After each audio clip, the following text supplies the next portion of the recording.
Rogério Ceni, tudo bem? Boa noite. Trazendo a você a pergunta dos torcedores da Arena Fonte Nova hoje, depois do jogo. Por que você deixou o Everton Ribeiro para o segundo tempo e por que aquela saída do Ademir no final do jogo, já que o Ademir estava muito bem no jogo? Boa noite. Bom, boa noite. O Everton, eu gostaria muito de contar com ele desde o início do jogo. Conversei com ele anteontem, ontem. Ele não se sente confortável ainda, principalmente no início do jogo, onde está todo mundo descansado para competir com ele. Ele não se sente fisicamente bem o suficiente para jogar. É lógico que é meu desejo contar com ele. Jogamos o ano todo com ele nessa função. Mas ele passou por uma cirurgia, ficou bastante tempo parado e hoje ele não se encontra em condições de jogar 45 minutos. Se ele já tivesse condições de jogar 45, eu poderia ter iniciado com ele e trocado ele no intervalo. Mas tanto que eu deixo para colocar ele lá pelos, sei lá, 15, 17, 18 minutos, porque ele ainda sente que não consegue competir fisicamente com os demais. E o Ademir pediu para sair ao final do jogo, enquanto ele teve condições, ele continuou. Entrou o Kaique no lugar dele, que é um jogador que também tem 1 para 1, não tem talvez a mesma velocidade, mas tem drible 1 para 1 naqueles últimos minutos do jogo. Mais ofensivo que isso, era impossível a gente ficar dentro do campo. O problema é um primeiro tempo muito, muito ruim, passivo, marcando a distância com o olho. O Fortaleza nem chegou tantas vezes na nossa área, mas toda vez que chegou, nós precisamos de. Eles tiveram 4 oportunidades de gol. Uma, por sorte, foi anulada, que foi um pezinho na frente. Outra deu na trave, que o rapaz bateu da linha da pequena área. E os 2 gols. A facilidade com que hoje entraram na nossa defesa, a maneira como nós marcamos, eu não estou falando da linha defensiva. A linha defensiva também, mas a marcação como um todo, muito frouxa. Fomos acordar para o jogo no segundo tempo. Segundo tempo, sim. Segundo tempo, mas para que nós temos que passar por um primeiro tempo ridículo como esse para a gente viver o segundo tempo? Até controlamos bem o jogo, tivemos a bola, chegamos bem, o Pulga exigiu boa defesa do goleiro, tivemos outros chutes, mas a facilidade com que nós fomos atacados hoje, as bolas entrando entre Santi, Juba, cruzamento, aquele gol que foi anulado, passou, olhamos, o cara dominou. Então, assim, a postura do primeiro tempo não condiz com o time que nós somos. A postura do segundo tempo condiz com quem nós somos. Boa noite, Rogério. E a formação inicial do meio-campo com Caio Alexandre e Eric? Por que não o Azevedo? Porque o Fortaleza joga num 4-4-2 e o jogador com mais liberdade era o 5. E o Caio Alexandre, para a construção da jogada, logicamente que eu não podia adivinhar que ia chover, ia ficar empoçado o campo, isso atrapalha um pouco realmente.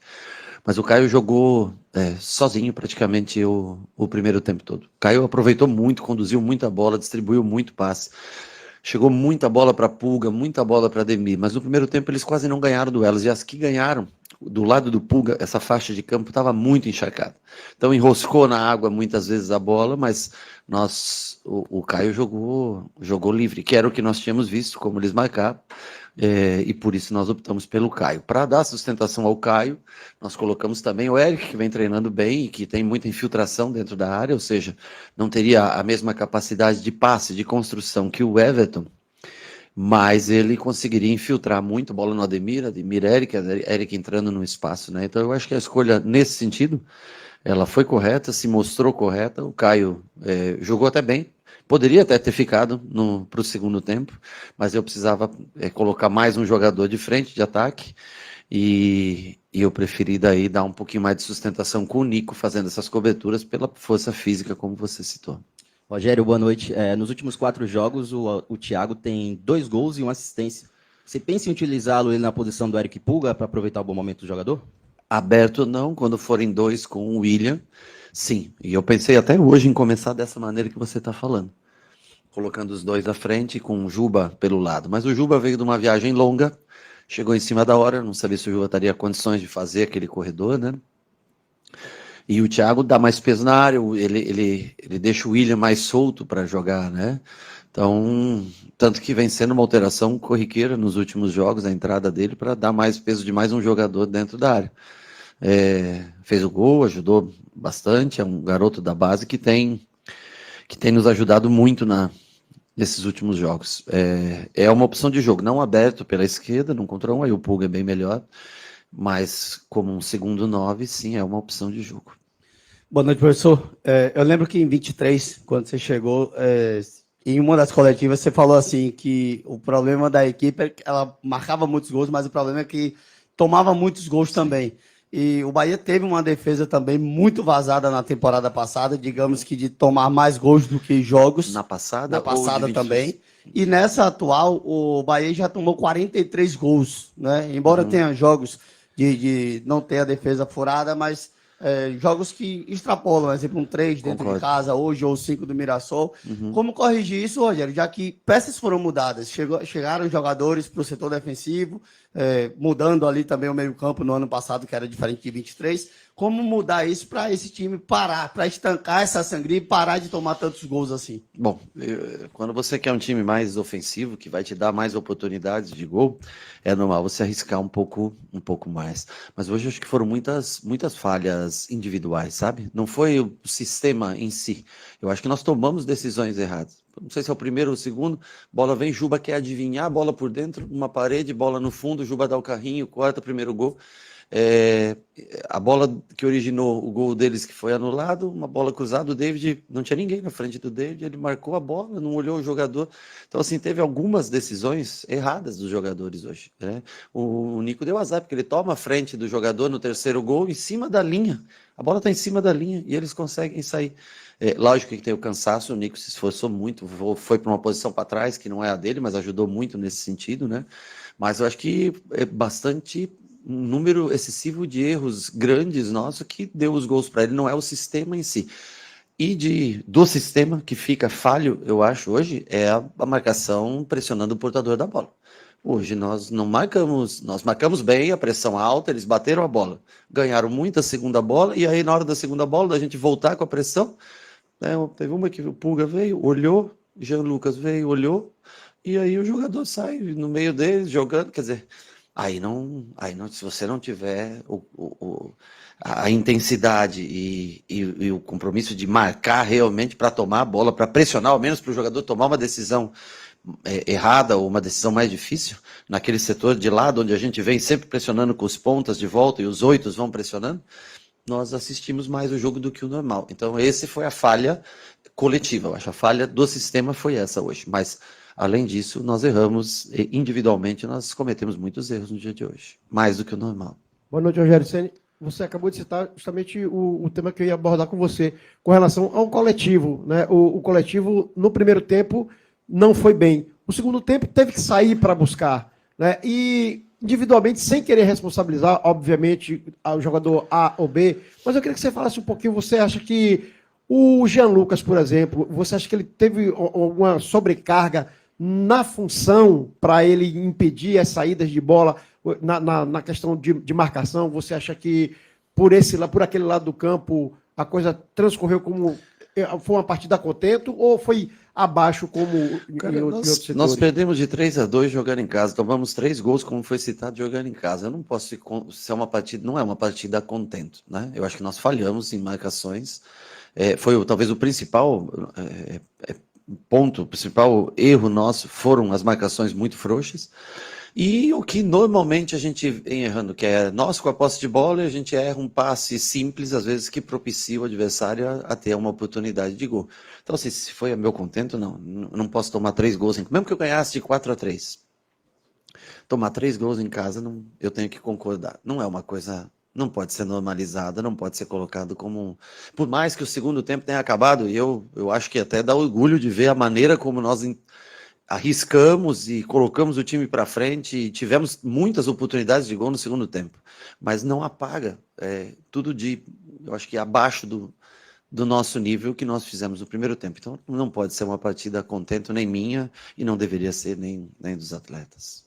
Rogério, boa noite. Thiago Tolentino, do Bahia Notícias. Como você mesmo citou, né, a equipe melhorou no segundo tempo, mas ainda cometendo alguns erros, né? Muito se dá também pode se dar pelo fato do calendário um pouco apertado. Eu queria te perguntar se você considera que o elenco, diante dessas oscilações, está um pouco desgastado e como fazer para reanimar essa equipe, tendo em vista que há uma disputa pela vaga direta na Copa Libertadores. Eu posso entender que o ano está chegando na parte final e que haja desgaste mental, principalmente. Desgaste físico eu não posso, porque nós tivemos aí dias para treinar, para descansar, se recuperar.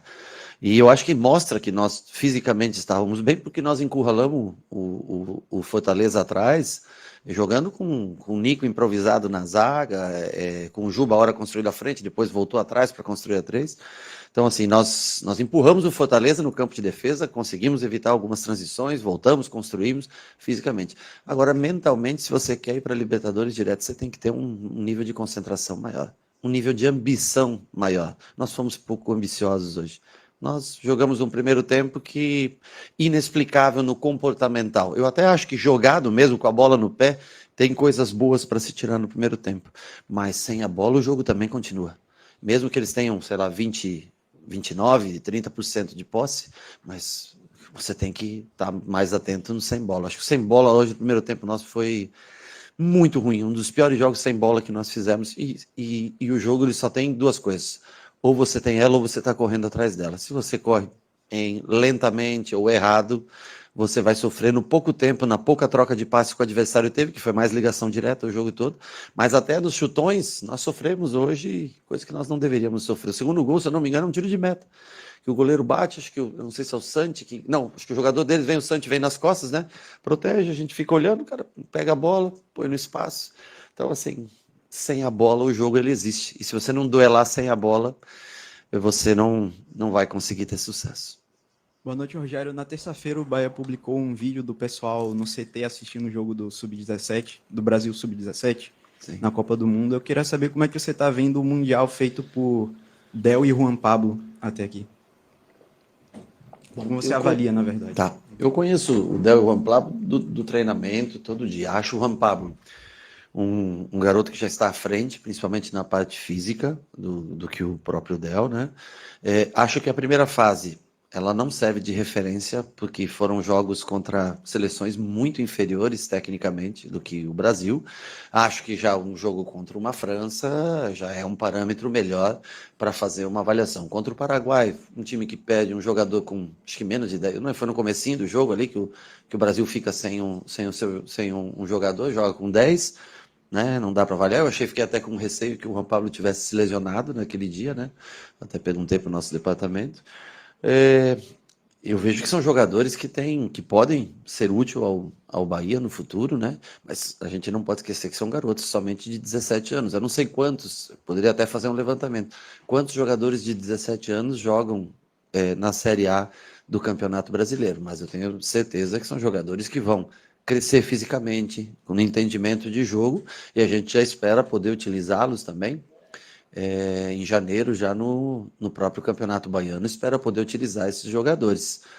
Agora, o Juan Pablo, infelizmente, ele ficou muito tempo machucado esse ano. E quando nós recuperamos ele praticamente, ele entrou em 1 ou 2 jogos aqui e já foi para a seleção brasileira. Mas é um jogador que eu acho que com certeza, vai se desenvolver com o passar do tempo ainda mais e vai ser útil ao Bahia no futuro. Professor Rogério, boa noite. Ícaro Caldas, Baraúna ao vivo. Do ano passado para cá, a sua equipe mudou. Hoje o Bahia de 2025 joga muito mais com os pontas, tanto o Pulga quanto o Ademir. Por que o senhor mudou essa forma? Foi com a chegada de William José? Ele acabou até dando uma declaração, não lembro se foi essa semana ou na semana passada, que o senhor ligou para ele, falou que ele iria marcar volante e tal.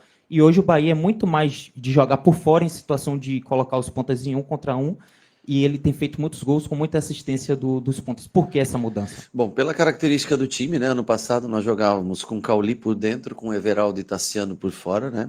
Foi a tônica do ano nosso, de 24, né? Para esse ano já veio a vinda do Pulga, já muda bastante isso, né? A própria saída do Tassiano, a venda do Tassiano, muda totalmente a característica da equipe. Então ela joga hoje a própria adaptação do ano passado para esse ano do Juba, jogando muitas vezes por dentro, como foi o caso hoje.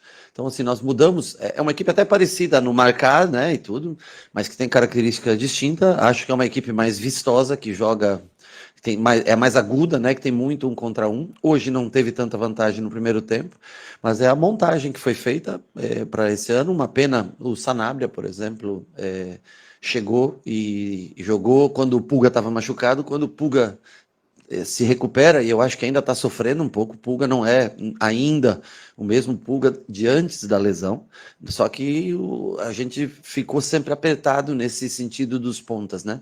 São os 3 pontas com características: Sanabria, Pulga e Ademir. Cada um teve seu tempo parado, seu tempo lesionado, e aí você tem que mudar as características do time quando você troca, muitas vezes, como hoje foi questionado, do Thiago ir para dentro, e aí o lateral passando por fora, né? Mas eu acho que o Juba, nós adaptamos ele a uma nova função, e nós demos mais oportunidade para os jogadores de fora. O William, eu até acho que o William rende mais com 2 atacantes. O William rende mais, porque o William gosta muito de sair da área, ele quase nunca está lá dentro. O William é um grande finalizador, finaliza muito bem com o pé, faz o time fluir, jogar, mas ele não é um grande cabeceador, não é um jogador que está ali na área, apesar de ser alto e tudo, não é o principal do William, né? O principal dele é fazer jogar. Então o William rende mais com outro atacante. Aí entra o problema que nós vendemos o Lúcio, né? Teve uma oferta irrecusável do clube pelo Lúcio, e a janela já estava fechada. Nós trabalhamos muito o Thiago para fazer essa função, e são hoje os 2 jogadores que a gente tem para essa função. Então, assim, tudo que a gente faz, qualquer opção que a gente comece jogando, a gente normalmente acaba de maneira diferente, porque são jogadores de características distintas que nós temos no elenco. Boa noite. Bom, falou aí o técnico Rogério Ceni, falou